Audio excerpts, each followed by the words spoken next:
बिस्मिल्लाहिर्रहमानिर्रहीम। मेरे हम साथियों अस्सलाम वालेकुम। आज हम बनाएंगे चिकन टिक्का पराठा रोल। आज का अपना और अपने बच्चों का डिनर इस पे करें, इंशाल्लाह बहुत मज़ा आएगा। आप शवारमे को भूल जाओगे। बहुत ही कमाल की रेसिपी है।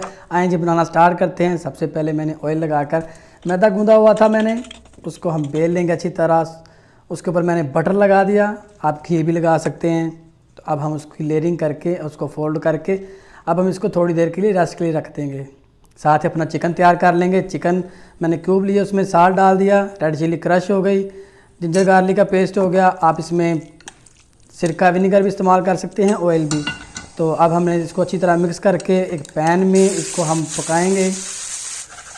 देखते देखते देखें कितना प्यारा मज़े का हमारे पास चिकन तैयार हो गया। इसके ऊपर मैंने टिक्का मसाला लगा दिया।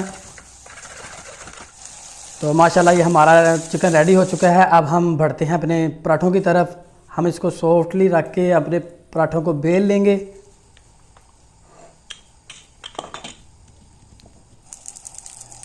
जी तो पराठे बेल गए और मैंने तवे के ऊपर ऑयल हल्का सा लगा दिया। अब हम इसको पराठे को बनाएंगे। देखें कितने ज़बरदस्त बाल नज़र आ रहे हैं। तो आप भी इसे बनाएं, इंशाल्लाह बहुत मज़ा आएगा। आप भी खाएं, अपने बच्चों को भी खिलाएं। अपने घर में नाश्ता, अपने घर में खाना खुद तैयार करें। देखें माशाल्लाह कितनी लेयरें नज़र आ रही हैं, कमाल की। अब इसके ऊपर चिकन लगा देंगे, ऑनियन, मायो। अब हम इसको फोल्ड करेंगे, उसको कटिंग करेंगे और खाएंगे। बहुत ही कमाल की रेसिपी है। आप लोग कमेंट ऐसे ज़रूर ट्राई कीजिएगा और कमेंट बॉक्स में हमें भी बताइएगा। नेक्स्ट वीडियो तक हमें दीजिए इजाज़त। अल्लाह हाफिज़।